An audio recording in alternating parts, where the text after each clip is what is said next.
আসসালামু আলাইকুম এভরিওয়ান, কি অবস্থা সবার? আপনারা ভাবতেছেন এত সকাল সকাল আমরা হেঁটে কোথায় যাচ্ছি? অ্যাকচুয়ালি আমরা যাব নওগাঁ। তো ক্যান্টনমেন্ট থেকে বের হইতে এত সকালে কিচ্ছু পাওয়া যায় না। তো আমরা সকাল সকাল হেঁটে হেঁটেই ক্যান্টনমেন্ট থেকে বের হচ্ছি। ক্যান্টনমেন্ট থেকে বের হইলে প্রচুর গাড়ি পাওয়া যায়। তো আমরা গাড়ি নিয়ে একদম চলে আসছি এয়ারপোর্ট রেল স্টেশন এসেই ট্রেনে উঠে গেছি। ট্রেনে ওঠার সাথে সাথে ট্রেন হোক বাসে হোক ভাই, উইন্ডোর পাশে বসতে যে মজা লাগে কজ একদম ভিউ পাওয়া যায় বাহিরের।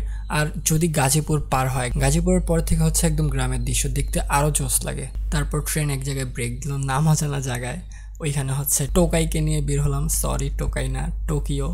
তো ওকে নিয়ে বের হলাম। ও মানে ট্রেনে হাঁটাচলা করতে পারতেছিল না ঠিকভাবে, তো নিচে নিয়ে বের হয়েছি। ওর এইখানে আবার রোদে প্রচুর খারাপ অবস্থা। তারপরে আবার ওকে নিয়ে হাঁটাইতে হাঁটাইতে ট্রেন দিছে ছাইরা। তো তখন ভিডিও করতে পারি নাই, পরে দৌড়া ট্রেনে উঠতে হয়েছে। ট্রেনে ওঠার পরে আমরা এই যে দরজার সামনে কি করতেছিলাম আল্লাহ জানে, প্রচুর বাতাস লাগতেছিল, ভালোই লাগতেছিল।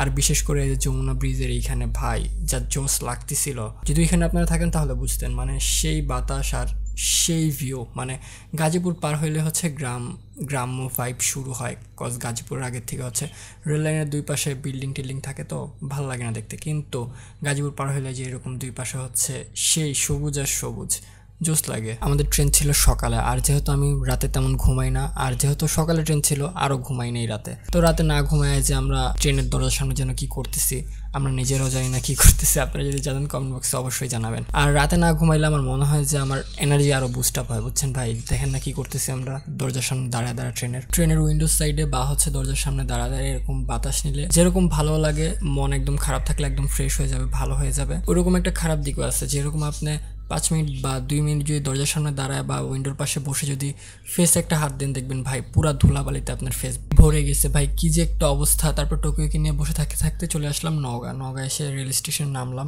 এখন একদম ডিরেক্ট চলে যাব বাসায়। আর নওগাঁয় কোথায় কোথায় ঘুরি বা কি করি আপনারা নেক্সট ভিডিওতে অবশ্যই দেখতে পারবেন। আপাতত আল্লাহ হাফেজ।